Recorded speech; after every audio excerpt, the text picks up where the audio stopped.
So, Anousheh, we're going to start with you. So, the future of exponential technology, you guys have been a main part of this. You built out the entire verbiage around exponential technology and made it popular. But when you originally funded the first X Prize, what were your expectations of what it was going to look like? And what were your thoughts now about how it turned out? What was that delta? What were the changes? Sure. So the first prize actually is the prize that can be credited with, sort of kickstarting this whole new space economy that we see today. And when Peter came to me, Peter Diamandis is the founder of the foundation, and he came to me and said, we want to do a prize, and this is the prize. You have to fly to edge of space, come back, do it again, and then once you do that, you win $10 million. I said, okay, so you have to actually build a spaceship in your garage and go to space, come back, and do it another time. And then you have to reuse the same spaceship. You have to make sure you don't use government money. And you have to do all of this, and then you pay them the money. And I said, yes. I'm like, what a concept. This is the best way to innovate when there's risk involved, because you basically tell the whole world to go build it, and you don't pay until they build it and demonstrate that it works. So as an entrepreneur, I'm like, wow, I should have done this in my company. I should have paid my engineers. Like, go build this, show it to me. When it works, I'll pay you. So that's why it really, to me, it made a lot of sense. And I still think it's the best way to drive innovation in frontier technologies and high risk areas. And now, the foundation was formed 29 years ago. So I'm sitting now on my side looking back, and I am super happy with the innovation. So with $10 million, brought in $100 million in 26 companies who competed for the prize. Out of those 26 companies, the winner was Scale Composite out of the US, who went on to be licensed by Richard Branson on Virgin Galactic. Virgin Galactic went public at around $1 billion. So you can see the 10x, the exponential growth in how that 10 million investment really brought in a lot of capital, attention, awareness, and sort of changed the mindset of people that this is possible, that commercial space program is possible. We drove regulatory change, so the group we worked at, FAA, who basically gave launch licenses to X Pricing, became the arm of FAA that gives launch licenses to Virgin and SpaceX now.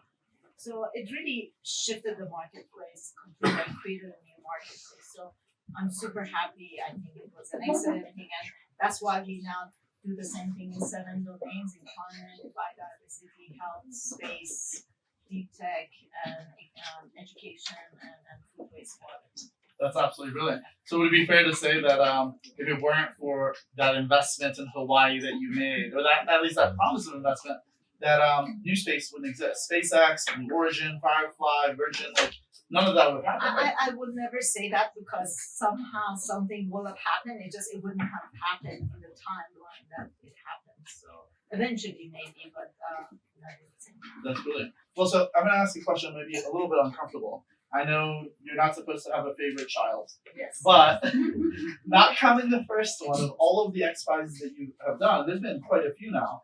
Which one do you think has had the most impact on the world? It is a very difficult one to talk about. So each one has its own impact and it's important. So maybe pick two. One past prize, and that would be near and dear to your heart. So we did a global learning competition, and it was based on AI. This is again a while ago. We launched it in 2014 or 2015. To have a tablet and to have AI that will allow lessons to be modified as the child interacts with it. So to take a child who was tested and had zero literacy to reading, writing, and basic arithmetic, and do that within a time frame and better than going to school. And that was very successful. Many reports have been written about the outcomes. The winning team, all the finalists have been very successful. The winning team is now in the hands of 10 million kids and are learning. And the whole thing was tested in Tanzania in 2,500 villages. And the lives of people in those villages were transformed because not only the child started learning and was developing very fast, but the older sibling and the parents started looking over their shoulders and they were learning with the children. So I visited the villages and I was very happy. And the one that I think will be most impactful right now is our carbon removal at the gigaton level, which is $100 million, sort of midway in that competition. That's awesome. I can't wait to see who wins that one. Especially fun. I wish I had that tablet that you guys created when I was in the little village in Zanjiun, which there's an hour outside of Shiraz. No running about electricity. I would have loved to have that tablet. Obviously, things worked out differently. But Ryan, I'm going to push it to you now. Obviously, you've been very successful. You've built companies. In order to build companies and have that level of success, you have to be relatively good at predicting the future, right? You have to not only shoot a target that other people can see and hit a bullseye, you have to be able to hit targets that nobody else can see that hasn't even come around the corner when you fire off the arrow. So as you now look forward in the future of exponential technology over this next year or next 2 years, what are you seeing? It's a big question. I think a lot is changing, and I'll veer a little bit from the from AI. I think that what we're seeing is there's this great book, The Sovereign Individual, and I see a lot of businesses that are being built to empower smaller and smaller groups, particularly individuals. And so what I like to invest in is businesses that go in that direction. Another thing that I'm seeing, I consider myself, fairly newly spiritual guy, and I think I'm seeing this also kind of higher consciousness around consumers. And so what we're seeing is every new breakout brand company is promoting not the fact that they're cool in the traditional sense, but the fact that they're cool in the sense of the products are good for you, they're sourced ethically, here's how they're sustainable. And so I think that we're also seeing consumers start to care more about truth than cool commercials as well. So I'm focused a lot on consumer right now. So that's my consumer perspective, my AI perspective I can talk about as well, but I'll keep Well, so is that part before. of the reason you founded Love.com? Yeah, so my new project is called Love.com. And, I don't think we're going to change too much about the planet until we change how we spend. Every dollar we spend, you're supporting a corporation, their value system, their work labor practices, their manufacturing practices, their sustainability. And so we come to a conference like this once a year. We vote for a president maybe once every 4 years, but you literally vote every single day with every transaction. And so the problem right now is to be a conscious consumer is just too difficult. If you want to, buy non-toxic deodorant or upcycled furniture or organic toothpaste, you got to do all this research and homework, and you go on one site and maybe you can get that one product, and then you got to do all this research and go to another site for another product. Shopping on Amazon is way too easy. And so the goal is to make it just as easy. I spent the last 10 years making shopping easy with Bolt, and I was just like, you know what, I really just want to build the next Amazon. And so Love.com, we just launched it. We ship to US right now. It's got every category: bedding, math, beauty, baby, pet, clothing. We're adding tons of products. So this is my crazy idea that I have right now. Yeah. That's awesome. Well, so you're taking on Jeff, which is a ballsy thing to do. So you used to work with Jeff. I mean, you built. So, when the Jeff came to you and said, "Hey, we want Good luck, to," Bryan. when he said, "Hey, we want to go into space and build these rockets, and we have $1 billion budget," now they're spending about $1 billion a year. Yeah, I don't think Jeff's got his eye on the retail wall, so you might pull it off. We finally got it back out of Amazon to get in space. There we go. And I'm not interested in space. Yeah, Well, so going back to you then, Pablos. So we were talking earlier. Thank you for sharing your thoughts a couple days ago on our stage as well. Or I guess that was yesterday. Time is flying. I feel like it's already been a week. You were talking about some of the investments that you make, and you invest in hackers and brilliant people that are impacting the world. How do you determine that? How do you figure out who's actually going to impact the world and engage in exponential technology in an effective way? The way I think about it, technology always wins. So there's no point where humans like invent a technology, develop it, make it cost effective, and then decide not to use it for more than a couple generations. So like whoever invented the wheel was probably assassinated, then we just killed all those wheel people for a couple hundred years, and then some kids were like, "Fuck you, Dad, wheels are cool." And ever since we've had wheels. And that's kind of the life cycle of a technology. So we get very frustrated because a lot of these technologies, if you're in the tech industry, we're at the kind of junior high stage with them, and they're not being adopted as fast as we want sometimes, and the potential is not being realized. We get on the wrong fork of history. So I just cheat. I basically look out 100 years and say, okay, well, 100 years from now, would we use this new technology, or would we keep doing it the way we're doing it now? And that kind of helps you orient and answer whether a technology is worth doing. And so I invest in the technologies first. Every other investor will tell you to invest in the founders first, and that's cool, but I invest in the technologies because that's where you get your exponents from. Every time humans level up, it's because we wield a new technology that lets us solve problems at a larger scale. And so I think that it's very important to develop a lot of these things and then figure out which ones are good for future generations to put to use. So I just throwing that stuff into the toolbox.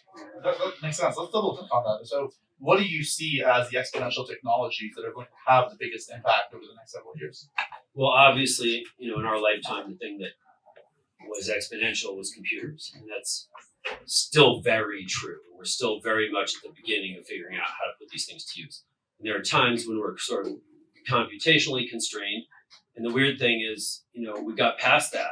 And in our lives, we got past that, a decade or so ago, we all got gigaflops in our pocket, and our kids are turning themselves into moose and bunny rabbits with Snapchat filters because we don't know what to do with all the computation. And so now we're at this point again where, oh shit, we're computationally constrained again because we figured out something we can do with a massive amount of computation. So we're going to live through that for the next 5 or 10 years and eventually we'll overcome it again. But the point is, that's an easy one because it is by definition sort of always exponential. But the truth is, almost lots of other technologies can give you a 10x multiplier. When you look at what happens in most industries, you have engineers trying to make it 1 or 2% better. I don't do that. I don't try to fix industries. I'm looking for the breakthrough that can make it 10x, 100x, 1000x better. And we get those all the time. It just takes a while to bring them to life because VCs are mostly just funding SaaS holes and not backing the actual tech. Our tech industry is just a software industry. So now we call it an AI industry, but that's just software. So there's other cool shit out there. So see me after work. I feel personally attacked. And we need that too.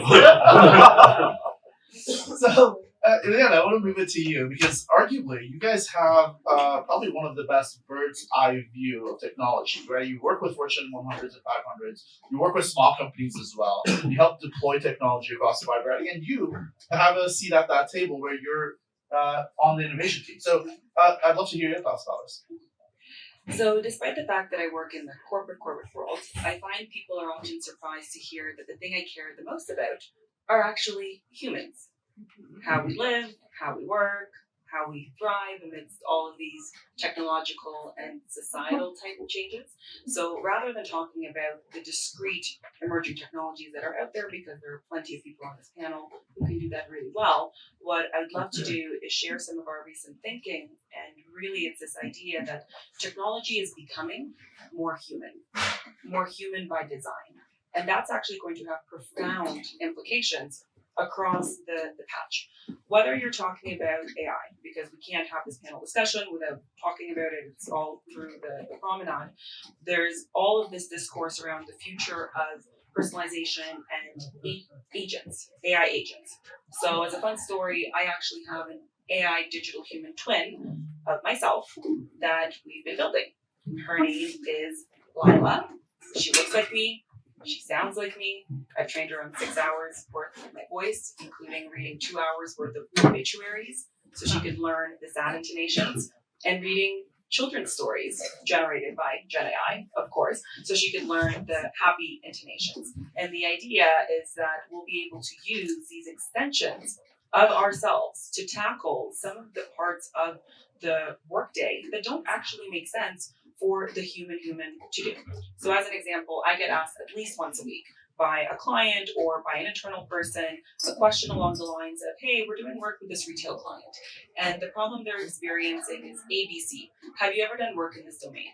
And rather than me racking my brain and going back to 2019, what we did before the pandemic, they should, in theory, be able to ask Laura that question, because we've fed her the last 5 years worth of case studies of work that we've done inside of the Innovation Hub in Canada, and not structured in one really simple format, but you should be able to respond. And we actually have Tamara somewhere here in the audience, who's the wizard behind the scenes building that out. Now, this isn't just a fun play thing. We've started taking Lila to various conferences where audiences could do Q&A with her. And over the weekend, I got an email with an invite to speak at a conference. But the invitation was not for me. The invitation was for Lila to join as a virtual panelist.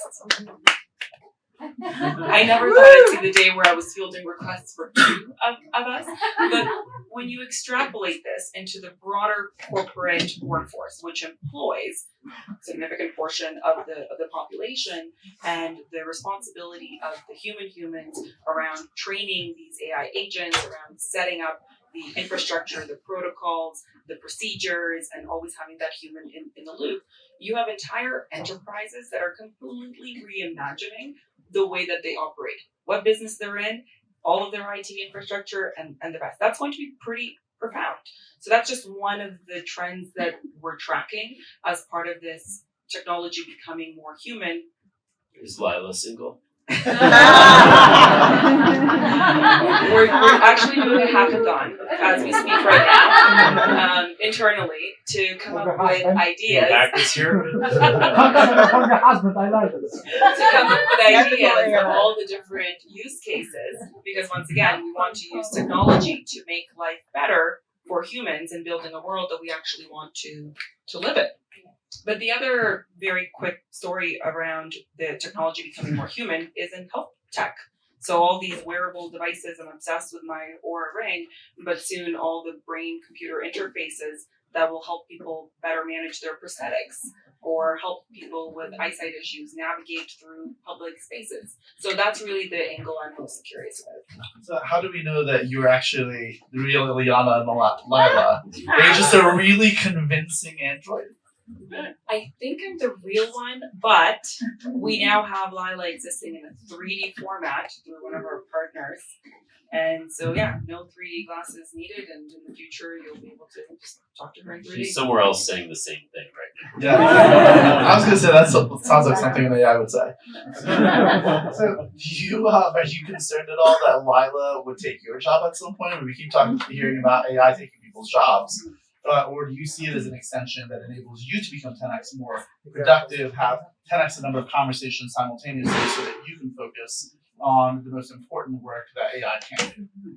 It's an augmentation. And the World Economic Forum recently published a report where they broke down jobs into one of four categories: those that are at the highest risk of automation, those that are most ripe for augmentation, and then those that are at low or no risk of artificial intelligence coming in. And this is based on an analysis of 19,000 different job tasks. So one of the biggest data sets that we've looked at. In business, it's common to say that as a leader, you can't get promoted until you've delegated and you've essentially moved yourself into a new type of role. And I see technologies and the advances in programs like Lila as an ability to get me more time back. I was at a cocktail party just before the holidays, and this gentleman comes up to me and says, "Oh, by the way, let's call him Bobby and Johnny, were having a conversation with Lila today." And my question was, who's Bobby and who's Johnny? So this person explained their roles and mentioned that because I had been in a conference room presenting, Now it's a party. I'd been in a conference room presenting to a bunch of executives, and Lila and I were having the back and forth, and I had left and she was still on the screen. And so these other two gentlemen happened to be in the room afterwards. And they were like, "What's that?" So then they had a conversation with her. I don't know who these people are. I was not in that conversation, which then triggered a thought of, wait a second, I guess I now need to get a transcript and a recap and have the agent brief me on the conversations that she's had. Because the next time I run into or meet these gentlemen, I'll be like, "Oh yeah, we know who you are." Like, "I'm sorry, who are you?" So we're writing the playbook around how to navigate these domains as we go through it. That's brilliant. So I want to go back to something you said in Anousheh, because you were talking about the World Economic Forum, the jobs that are being replaced. We just saw yesterday the Wall Street Journal published something that 5% of jobs this year are going to disappear. We've seen a whole bunch of tech companies announce massive layoffs. What are the downstream impacts of this? I mean, these are jobs that are ostensibly being replaced by people using AI, right? Absolutely, and I think short term we'll see a lot of what you described in the applications you described, and that will help us. We feel like we have a job that's next to us, and it makes us smarter, more productive. It gives us back some time. But if you look at this at the global level, so first of all, this technology is not available to everyone. And the other part of this is going to advance to a point that if we're only driven by corporations that measure productivity and profitability, then at some point they will say, "Well, you don't own Lila, and she seems to be better than you. I may not really need you." And this is not happening at blue collar jobs. This is going to actually happen. The smarter the job, the skill set is, the faster it will be replaced. So all these questions about how it will at large impact society, and if the need for a job. So this is not just reskilling, because there will not be enough jobs for all of us. We have a continent that's growing 10 times faster than the rest of the world in Africa, and that by 2050 we will have 1 out of every 4 people will be from that continent. And it's a growing continent. They don't have access to the same resources that we do. How would that impact that continent? If there are not enough jobs needs for human labor, then we need to rethink the society. I'm not saying this is necessarily bad, but if we don't deal with it in the right way, with the right approach, it will create chaos in society, and we will see the consequences in how we saw globalization affected and what the aftermath that we need to deal with now. So it's smarter if we look at this long term and understand how fast this is moving and how it will impact the society, and not give us enough time to deal with the consequences, and instead try to think about what if job is not a necessity for survival, but it's a choice that we choose. We want to do something because we want to do that thing, not because we need to do it to pay our rent or pay for our car. So those are the type of questions that I think needs further conversation, amongst large corporations and the ones who are building these technologies and governments to make sure that there is a way to make sure that this doesn't just put more zeros in the bank accounts of a few, but it's something that elevates the society as a whole. Sure, no, that makes a lot of sense. Looks like you want to say something. I want to say something. I think we're basically halfway there. So, before the Industrial Revolution, everybody just had to work to keep us all going. And we invented free time when we invented, like, the steam turbine, right? And it's not like we squandered it. We were very industrious, and then we invented, the entertainment industry. Books, movies, music, elections, video games, all the things we do to fill our free time. I love that you included elections. And these are things that didn't exist 100 years ago, more or less, right? Like all these jobs of creatives and storytellers and all the people in Hollywood, and musicians, that's all bullshit that just became a legitimate job in the last century. So going forward, I think the works, again, we're kind of at this toddler stage right now where a lot of people haven't figured out how to use that free time to do things that they actually value, right? And I don't think you can solve this with a government mandate that people keep doing useless jobs that robots can do better. So, what I think we need to do is start telling people, like, look, after season 17 of Netflix, maybe you should, go visit your grandparents. And if a robot puts you out of work, rejoice and help us teach kids. We're constantly bitching and moaning that their student-teacher ratio is off. We never do anything about it. Meanwhile, we think that, self-driving trucks are going to put truck drivers out of business. No, there's hundreds of thousands of open truck driver positions, and not a single one has been displaced by our imaginary fear of self-driving trucks. So hopefully one day that'll come. But I think we're just framing this conversation wrong as a thing where we need to think about it. We need to have our governments somehow preserve jobs that are useless. No, I think what we need to do is tell people to get off their ass and do something useful. That's what we're evolved to do anyway. That's where you get the fulfillment anyway. It's working on something useful, on some work that a robot can't do. That's mine. You guys can just run me out of town after this. But also enjoy your free time. Yeah. The whole premise of the Industrial Revolution was this idea that you're not going to be toiling as hard, and we have this premise of you'll have time back. But yet we end up in the inverse where we have hustle culture and burnout, which is one of the biggest issues facing the workforce. So I would actually argue that we should be excited by the extra free time that we would get. And because we're humans and because we're instinctively creative and we'll want to go and build, we will find lots of other ways that we can add value back to society. I don't think anyone's going to be sitting around twiddling their thumbs. Well, so that makes a lot of sense. Look, over the past 3 industrial revolutions, although twiddling your thumbs would be fascinating, that kind of reminds me of, I used to have these 2 kittens and I used a little laser pointer to keep them just entertained for hours. And then I realized that who is being entertained? The cats or you? Well, I was doing for hours, but then I realized that when I sit in front of a video game, it's exactly the same thing. It's just a bunch of lights and right? So this is the 4th industrial revolution. That's what Klaus Schwab called it and coined that term. There's an argument to be made, and I want to hear your perspective on this, that in the last 3 industrial revolutions, we invented new jobs for people to do, to your point, Pablos. We found new things to keep people interested. We found new jobs that would provide value to society. Do you think that there's a possibility that that will happen again, even if we don't know what those jobs are? Or do you think we're going to have a number of people that are just hanging out and everything is taken care of for them? If you're looking at 2 to maybe 5 years, yes. If you look beyond the 5 years, no.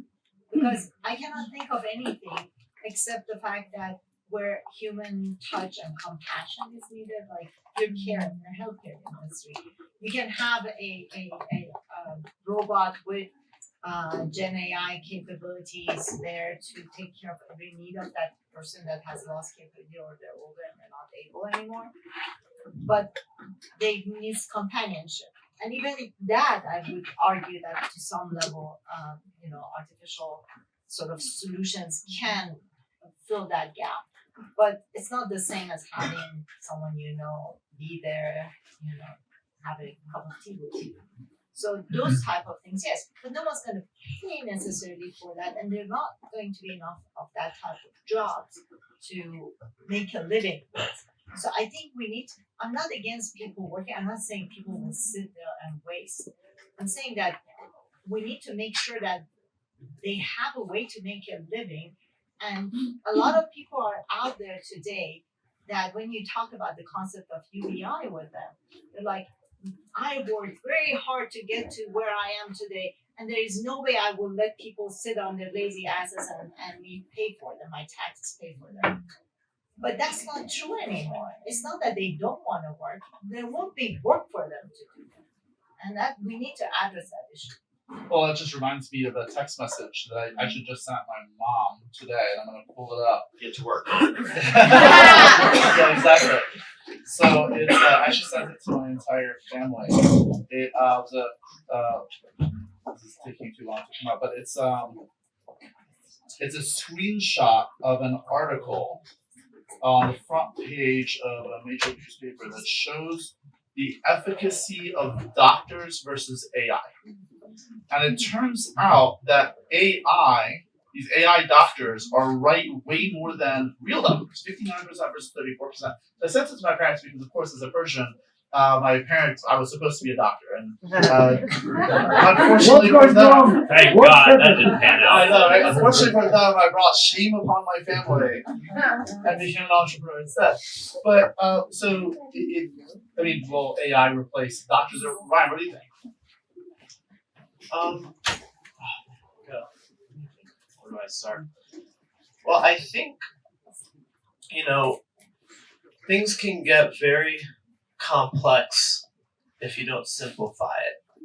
And so I think, it's important to remember that we live in an inherently very abundant planet. Right? You plant a seed, and it turns into a bush or a tree, and it creates thousands of those seeds, right? And so we should have no problem feeding ourselves or each other, and yet we do. And so why do we have such a problem? Well, no one wants to plant the seed. Everyone wants to have it delivered, the end product, to their doorstep. And so for me, I see the food industrial complex, the health industrial complex, which have provided incredible efficiency and just modernized our way of living.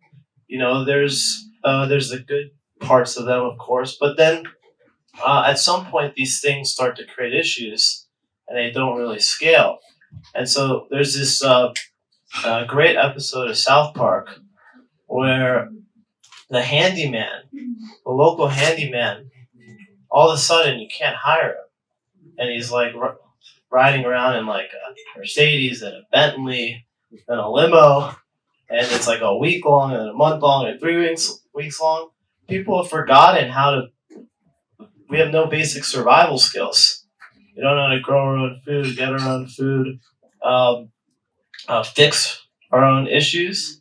And so eventually we'll have to learn how to do those things again, because we're going down a path that's extremely unsustainable. $45 trillion of our global annual GDP is produced in an unsustainable way, meaning we're taking from nature, handing it to people, and not fixing the nature that we just corrupted. 97% of all land on planet Earth has now been altered by humans. There's, this used to all be natural habitat, right? Everything we see and we walk on used to be natural habitat. It's now destroyed. And so I think we're here because we care about the future of the planet. And for me, I'm a lot less interested in artificial intelligence. I'm much more interested in how do we get back to nature, right? Not become more artificial. And I think AI is a tool that we can use. To your point on education, one of the things I am excited about AI is education. I've actually got some of the best demos of AI. I haven't invested in a lot of companies. Some of the best demos that I've gotten are on education and therapy. And these demos have really blown my mind. And so I think this is one of the most scalable, useful, important applications of AI that we have right now. Teachers don't scale. Yeah. Therapists don't scale. Computers do. Yeah. Doctors also don't scale, but I want to go back to your point, Bryan, around the medical world. So I happen to sit on the board of directors of a major Canadian hospital, one of the top 25 globally. And I can tell you that we are very heavily leaning into the subject of AI, but not just AI, but also things like the virtual reality simulations, because we know that there is so much more work that could be done. We are not going to have more nurses that get magically parachuted from the sky down. And in the province of Ontario, we have almost a 20% vacancy rate in nurses. That means when you show up to a hospital, 1 in 5 of the practitioners that is supposed to be there to take care of you is not actually there. And we can't hire enough nurses because they don't want to work a 12-hour overnight shift, to your point, because it's grueling, hard labor. So this is an example of where you can use emerging technologies as a tool to augment that work so that A, you have the workforce to take care of the people who need it, but B, to also advance the future of research. There is so much we do not know about the functioning of the human body, about the functioning of the human brain, that we need to do research. And these are tools that are going to allow us to accelerate that research. I think those are all really worthwhile pursuits.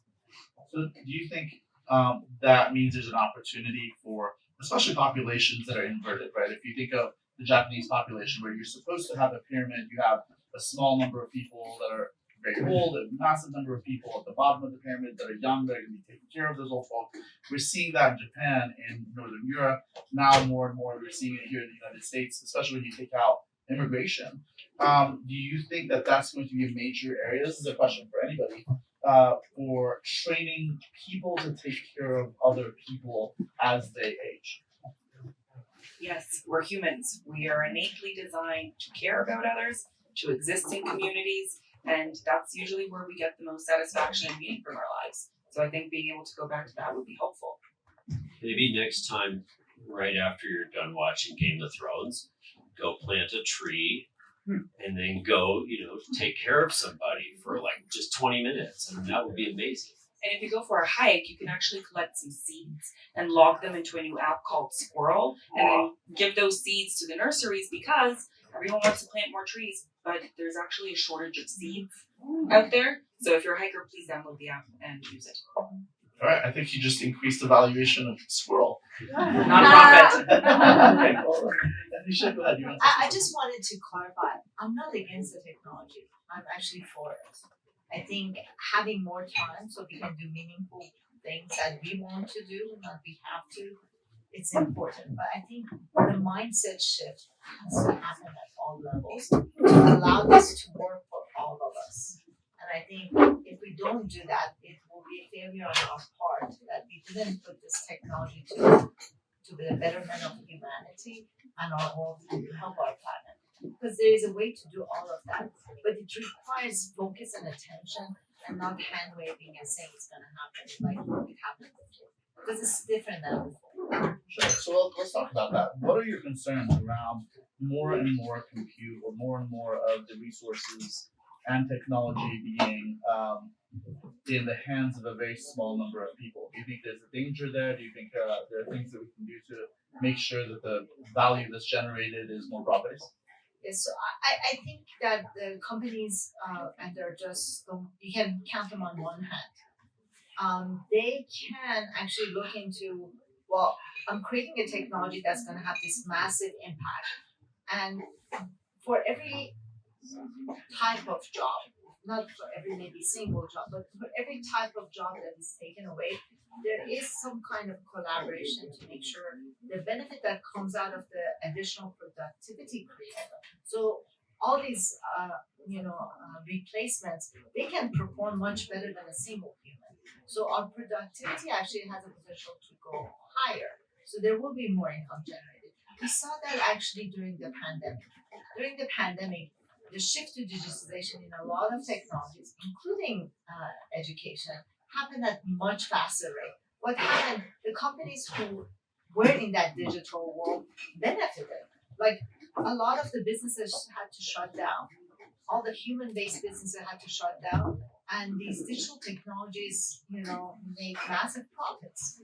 So the same thing could happen here, but instead of just saying, okay, I took advantage of it and we profited from it, make sure that some of that is, invested in communities to help, subsidize or create a way for those who are impacted by it to be able to have a living life and not as a handout. I think this notion of it's a handout has to go away because it's not a handout. It's part of, when there is disaster some part of the world, we go and help those people, not because it's a handout, but because there is a need and we're humans and we live in societies that are, collaborative. So I think that mindset shift is what I'm looking for because there's opportunity. We live in a world of abundance. You're absolutely right. But it's not an equitable world of abundance. How can we make it equitable? Because there's more than enough for all of us. And with the technology we're building, it will be an abundant world. Abundant energy, abundant food, abundant water. We don't need to fight over these things anymore. So how can we make sure it's distributed equitably so we can all live in peace, which is what we don't have right now.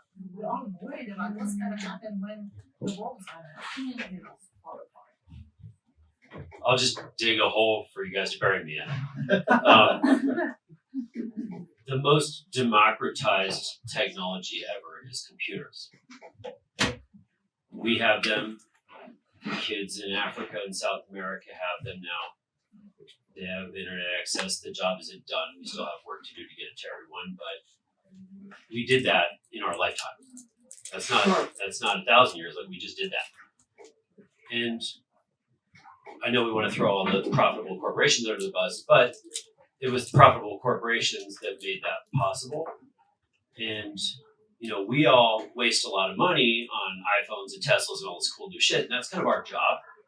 And that's our role to play in this ecosystem so that we can figure out which of these things are good, raise economies of scale, and make it possible for everyone to enjoy them. There's no AI company that wants just the market of rich people. Every AI company, I can tell you, wants the market of everybody on Earth, right? And you can even see that happening now. Even the AI companies we have now, which I have very little love for, they already, make their product free to people all over the world. Facebook is free to people all over the world, even though we're the only ones that they make money off of, right? And the AIs will be democratized as well. Those transformers, they published, they didn't patent, so we all have the same tech right now. Nobody's invented any miraculous shit since then. So right now it's a level playing field. Kids in South America have the same computers, the same OS that I do, the same database, the same programming languages. They have the same transformers. They have everything that I do.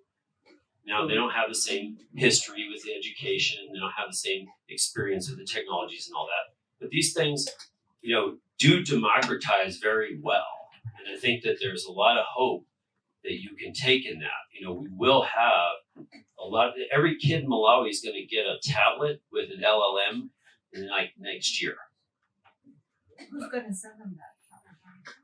Well, we're actually doing that in our Yeah, they're doing Yeah, for every license that we sell to corporates, we give away a free license to members of underserved communities. It's a charity. That's not a charity because We you're saying it's subsidized by these corporations. He's making money off the rich guys, giving it to the poor guys. And then we partner with organizations that have the hardware and the internet, and so they have value that they get out of being. And when they become a viable market, he'll make money off them too. I know, but I'm saying that this model works to a certain degree. But if we really talk about how many people don't have access to all of this, I just came from a panel where ITU has launched this Giga project to bring internet to the school. We're still today talking about bringing internet to schools in Africa. We're just impatient. That's what you're describing. We're impatient. And How long because the have job's we not had done. access? How long they're behind the curve because just now we're talking about giving them internet. We're And how improving long- their lives faster than ever now, Why can't than we we ever improve have. everyone's life? No, at I the told, same but time? the way to do that is to advance these technologies faster. But if it's not affordable and accessible to If they don't everyone, get affordable until you advance them and make money off the rich people so they get cheap enough for the poor people. We have to go through I that think cycle. that model worked in the past. No, that still works. I don't believe it How will do you work. skip it? Give me one example of how you can skip any of those developmental phases that a technology has to go through. Because if you're producing them fast enough, Mhm. then there is no need to put a high value on it anymore. So you can actually make it up. So if energy is free, Right, so the marginal cost of AI will go to zero very quickly as we raise compute and as we make it available. but the control of this compute, the transformer model that you're talking about, this runs on massive computing that is only controlled by certain companies. And if they decide that tomorrow this is not something they believe in, they can decide to shut it down or not make it available. Elon, who I really respect in some ways, has Starlink, decided that he's going to shut down the Starlink over Ukraine. This is a national security of a country. One person made that decision without consultation with anyone else. This is what I'm talking about when the power is in the hand of the few that impacts the You world. would rather he not make Starlink in the first place. No, I'm Exactly. saying that the powerful technologies cannot be controlled by individuals. Well, there should be a Let's pause here real quick. I want to bring both of you guys into this as well. What do you guys? And by the way, this is incredible. you can run me out of town, I promise. There's nothing more annoying to me in panels where everyone just agrees with each other, right? So this back and forth. I want to get some popcorn. I love this, but I want to bring you guys into this conversation as well. What are your thoughts about the back and forth that we're having? So there's one quote that jumps out, and it's the one that says, "The future is already here, it's just not evenly distributed, yet." So I do think that a lot of the distribution questions will get solved in time. The question is just how patient are we willing to be inside of that process. Yeah. And the other piece I would say is to quell some of your concerns. A lot of the corporations that are engaging in the AI and exponential tech progress also recognize the need for ethical AI and baking that into everything that they are doing.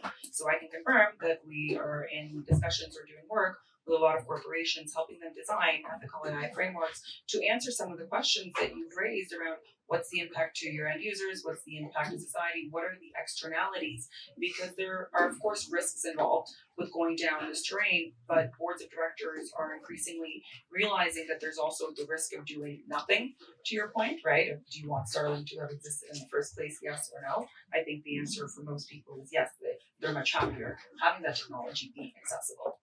Well, I can say from a personal example, and obviously I'm not one of those people in a sub-Saharan village anymore, but I live in Puerto Rico, and so our internet is terrible at best. It constantly cuts out. It's not terribly sustainable, and so I did get a Starlink, which gives me access to that. And not to defend Elon, but he is making internet available in rural areas that have never had access to.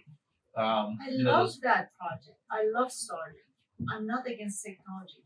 I'm just saying when you have a powerful technology, you should have a decision making around it that is not run by one or two individuals. What do you think that should look like? And I want to jump to you in a moment, Ryan. But before I do, Anousheh, what do you think that should look like? I'm for open technologies. I'm for open development where you can create a version that you control. There should be access to the same technology if you don't want to subsidize the cost of putting Starlink over someone else's country or have duplication of that network. That technology is made available in a way that it can be controlled by more than one person.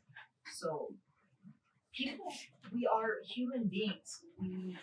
Our way of thinking, we make mistakes. We are influenced by environment, by our mood that day, whether if we're sick or we didn't have enough sleep. So one person have that type of powerful decision making for an entire race to me is just insane. I totally get that. Ryan, what are your thoughts? I think the technology is just a technology. I know this is cliche. It's how you use it. So I've been big on crypto since early days. I know we have a lot of friends in Puerto Rico, and there's kind of the real deal, Can right? you tell us how you use it? I'm fascinated how you use crypto. Yeah. Let's not That's a get whole into other that topic. conversation. That's a whole other You conversation. raised it. Let's let Ryan finish.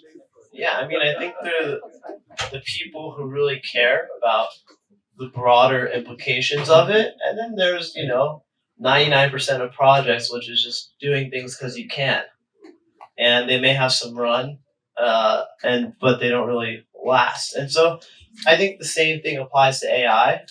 There's certain applications I'm extremely excited about, and there's certain applications I'm just not excited about, or I don't think should be done just because they can be done.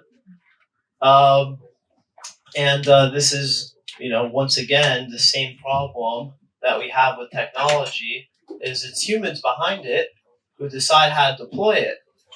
Humans are creating it. Humans are programming the model. Does the model endorse hate? Does it endorse love? Humans make all those decisions. And so we just have to take responsibility for our decisions. Raise better humans. There we go. Well, so that's actually a really interesting question that you bring up. There's an analogy around if you raise your children and you raise them in such a way that they love you and they feel great that you raised them, then when you get old and you're decrepit, they want to take care of you. And if you raise them to an iron fist and beat them with a stick every time they talk back to you, you get old, they're probably not going to be terribly excited about taking care of you. They're going to throw you in a house, right? And so when we think of AI, I mean, that happens all the time, right? And we see that in many countries where we have issues with the number of elderly versus young people. But when we think about AI as our children, the way we interact with the AI, the way we raise it, the way we train the AI, and how we treat these AIs, whether it's a Boston Dynamics robot, are we kicking it or abusing them, right? Does that analogy work of if we mistreat all of the AIs that we build now, down the road, are they going to turn back and say, well, you treated us really poorly, versus the idea of taking care of them and giving them rights and the minute that we see that they have some kind of sentience, is that going to change the way that they look at us once they're our AI overlords? Can I add to your question? Think about there is a whole part of society that's developing right now that they're saying these AIs are sentient. They have rights. We can enslave them. How do you deal with that? Robots can only do what we teach them how to do. Right now, we're just terrible role models for robots. Okay, and the most, I think, important aspect of that is that we're really bad at stack ranking our values. If you can't articulate what you care about, then you can't expect the AI or the robot to figure it out any better than you did.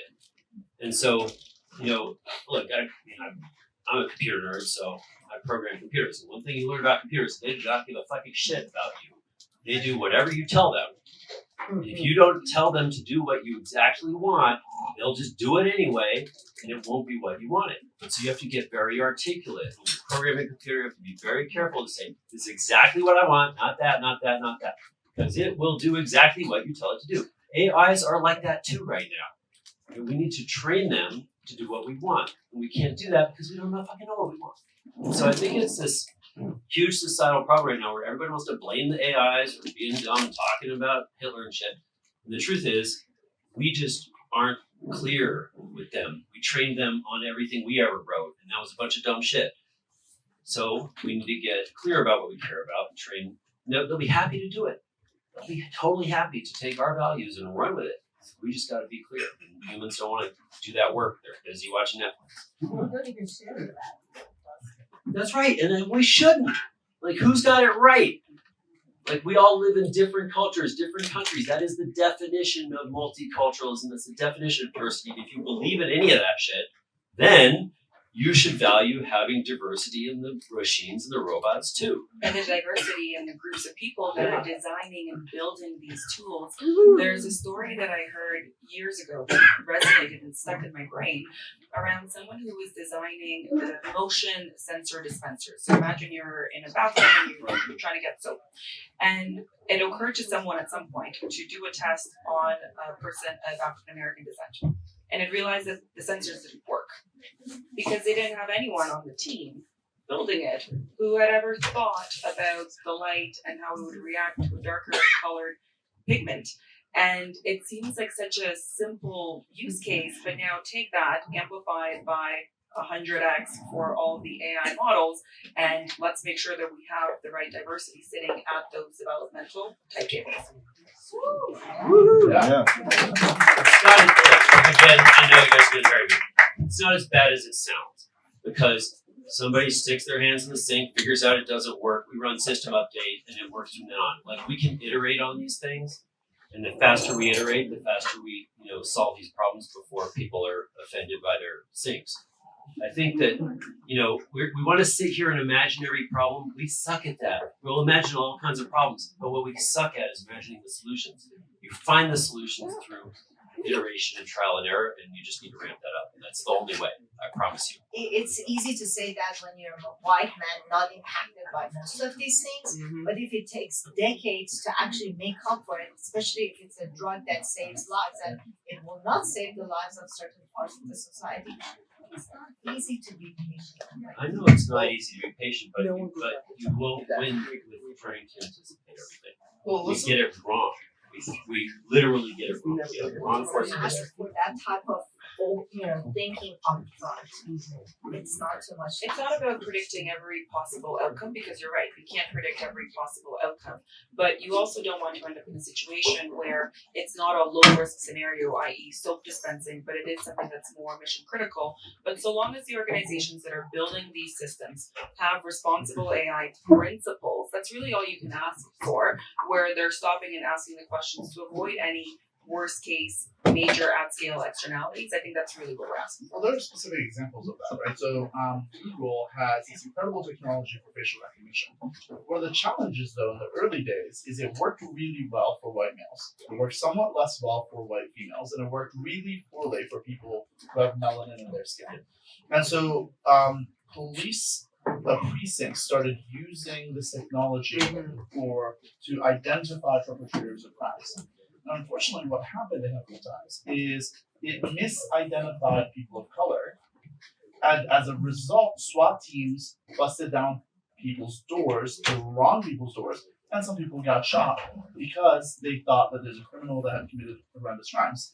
And so, a couple of years ago, I think in 2021, I hosted an event on Necker Island where we brought together with Richard a whole bunch of the top AI people from all the major companies, OpenAI, SpaceX, Apple, Amazon, Google, basically everybody except Facebook, to have conversations around what does ethical artificial intelligence actually look like?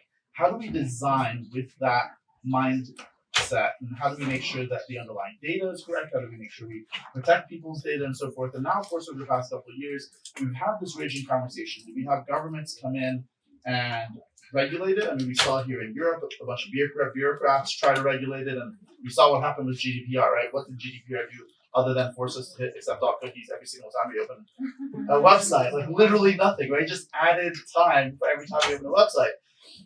And so I know within the AI space, when we talk about this regulation that just passed here in Europe, we all laugh about it, right? It's just, okay, well, I guess Europe isn't going to be a market for most of the AI that's created. And so what is that for all of you guys? What do you guys think is the balance between industry coming together and figuring out how to come to common sense solutions on how to mitigate the worst externalities and risks while simultaneously not slowing down innovation or killing innovation, and also at the same time not creating regulatory capture? What are your thoughts on both sides of that equation? Ron, you want to start? Sure. I want to talk about the real AI, which is our ancestral intelligence. So we are all beings of ancestral intelligence. There are many other forms of intelligence out there. I also believe in plant intelligence, right?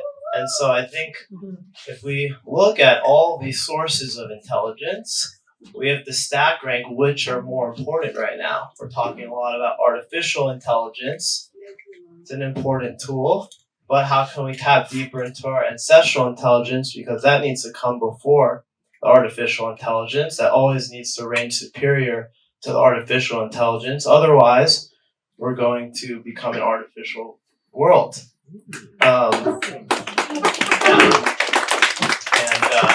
And you know, we talk about drugs taking 10 years to get through our systems of regulation. Well, 99% of drugs come from a plant. Chemicals extracted in the name of science, ideas taken from the native people, and you know, trials run for a decade where we already know the outcome. And so, you know, there's a lot of common sense that I think we need to reinstill into this whole discussion. That's what I'm saying. Beautifully said. What does everybody else think?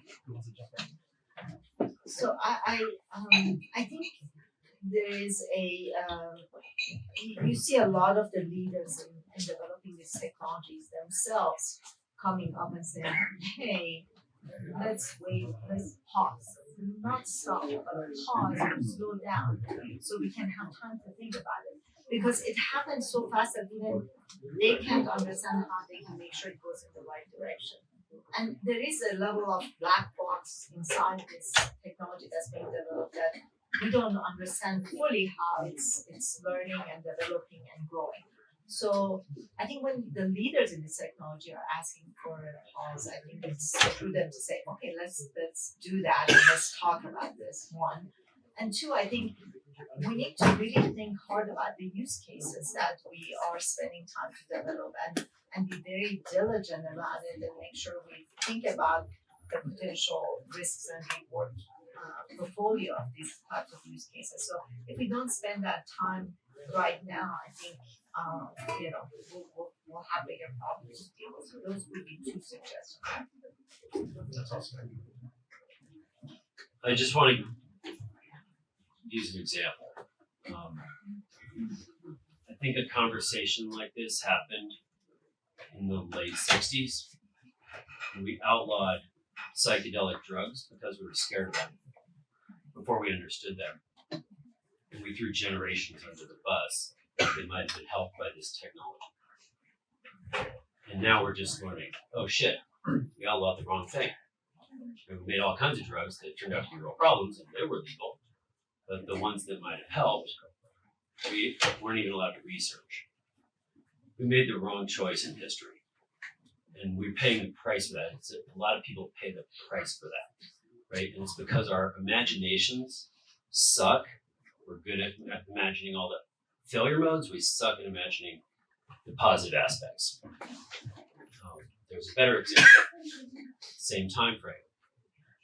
We conflated nuclear bombs with nuclear missiles and nuclear against nuclear reactors, right? We outlawed the wrong one. We made a lot of nuclear bombs. If we had made nuclear reactors since then, we never would have heard of global warming. We are living with those consequences now. We made the wrong choice. We got the wrong fork in history because we got scared of a technology we didn't understand. That's exactly what's happening right now. And the key is really understanding the tech and rolling up your sleeves, because it's one thing to learn about a topic academically, and it's a whole other story to build a prototype, see how it works. I had a chance to present to a number of senior government officials in Ottawa a couple of weeks ago before the holidays, and there is appetite. And what we're suggesting is, hey, why aren't you piloting some of these technologies within your workforce? Because until you actually start to pilot and you start to run up against some of the obstacles and some of the questions that you couldn't predict before you actually left the starting line, how are you going to be in a good position to effectively regulate an industry or to provide guidance to the development of something at the national type level? So I'm a huge advocate around learning and education and trying before, to your point, knee-jerk reactions and blank regulations. That makes a lot of sense. Now, I want to switch gears for a second. We're almost running out of time. And purely from selfish reasons, I want to talk about education. It's something that I'm super passionate about. And so, Alex is telling me we're out of time, but we're going to talk about this for a moment. So there's a study that came out in 1982 called the Bloom Study, and it's been replicated a whole bunch of times. What they did was they took a group of students, and they were the control group. They learned through our traditional educational paradigms, a stand and deliver lecture, 30 students to a teacher, and so forth. And at the end of the semester, they graded how well these students did, and as one would expect, we broke them down to 5 quintiles, 20%, and so forth after they took a battery of tests. Then they took the test group and had them learn one-on-one with the teacher for the entire semester. And they gave them the exact same battery of tests. And what they found is that 90% of these students in the test group that learned one-on-one scored, when they took the exact same test, they scored in the top 20th percentile of the group that learned through our traditional stand and deliver lecture format, which to me says if you discount the bottom 10% and look at the delta, the 70%, the students who learn through our traditional methodologies in traditional schools that don't perform well, it's not necessarily that they're failing, it's that the system has failed to convey the educational content to them in a way that resonates deeply with their unique ways of learning, right? So the question then is, number one, can we have a society where 50% of the population trains the other 50%? Who knows, if we run out of jobs, maybe. But is technology and computers and AI potentially a force multiplier here to create that hyper-personalization? I mean, we engage with hyper-personalization for shopping, for Netflix, for entertainment, for dating, for all sorts of things. But we haven't really done that with education yet, right? 1-to-1 student-teacher ratio should be the goal. The competition I mentioned is exactly that. So each person had their own personal tablet, and with AI, it would actually adapt to their learning needs and skills. So we saw a much higher, outcome in that type of scenario. And I think it's a wonderful thing to be used, in education. We also need to think about. I think the most important thing we can teach our young people now is not subjects, because everything's changing so rapidly, but skills like problem solving, critical thinking, things that they can use to adapt to the constantly changing world, and that would be well taught through AI systems. Yeah, I do think education is so much room for improvement with AI specifically. I think that modern schooling is just a disaster. We're forced to sit in a chair for 7-8 hours a day and listen to a lecture at a given pace, and you don't pay attention for 30 seconds, and now you're lost. And I couldn't stand this as a student. I was lucky to go to Stanford, and they started recording classes. So in my sophomore year, I took only recorded classes. I could go at my own playback speed, I could pause, I could go slower, I could go faster. And any lecture I go to, I'd literally fall asleep because I'd be lost in it.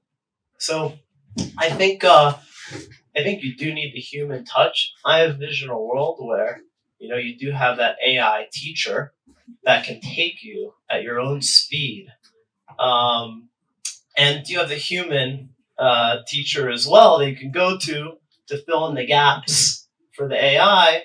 I think you still need that human teacher, but now that human teacher can make time for that one-on-one. Is not like preparing lectures and homework, and they could focus on the personalized touch that's needed. So I'm very optimistic on that.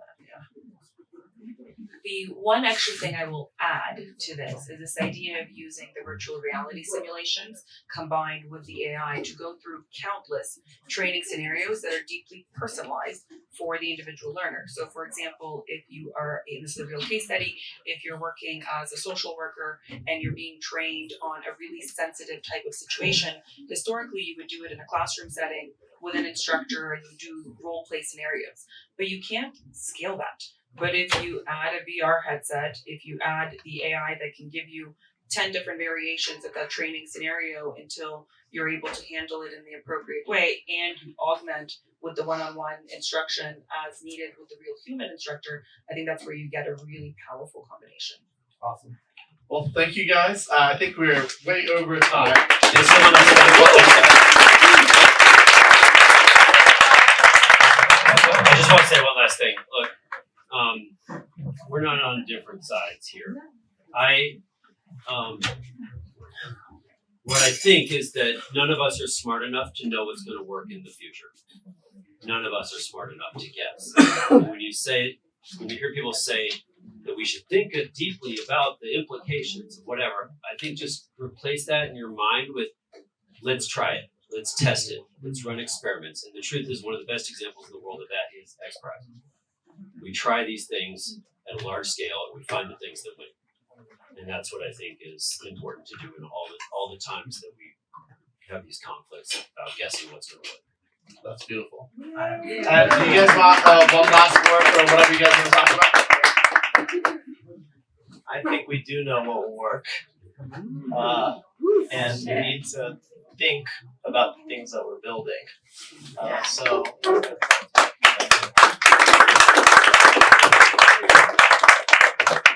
As we build all of this technology for humans, there's one thing that's missing, which is we don't really understand ourselves as humans as much as we probably should be.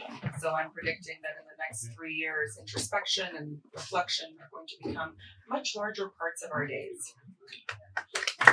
Tell your kids to get jobs in robot maintenance. Anousheh, do you want to wrap us up? I guess one last word, because I am an optimist, believe it or not, and I am a technologist. But I just hope that we can put all this creative power and amazing energy that's going to everything toward bringing peace to this world, because I look out there and there's a horrible election ahead of us and I'm scared. So I hope we can find a way to make sure we're all doing all the things we're doing responsibly. Thank you. Thank you, Anousheh. One of the things that we're attempting to do, this is what I've dedicated my life to over the past 6 years, and the reason I came out of retirement, is to 10x the number of educated people in the world. If we look back throughout history, 200, 300 years ago, about half of 1% of the global population had a meaningful education. You were usually the sons, and specifically the sons, usually not the daughters, of kings and queens and dukes and chieftains. As a result of the education system we built over the past several centuries, we've increased that number to about 6.6%. So it's taken us about 300 years to 10x that number. And so with emerging technology and with exponential technology, and with incredibly brilliant people working on solutions, I believe we can 10x that number over the next 10 to 20 years. And the question I ask is, what happens when we 10x that number? What happens when we 10x the number of scientists and researchers and medical professionals and entrepreneurs and roboticists and futurists? I think we can solve most of the problems that we face. I think we can solve most of the SDGs, most of the global grand challenges, and create a world that we can be proud of to leave to our children. So guys, let's hear it for our incredible panel.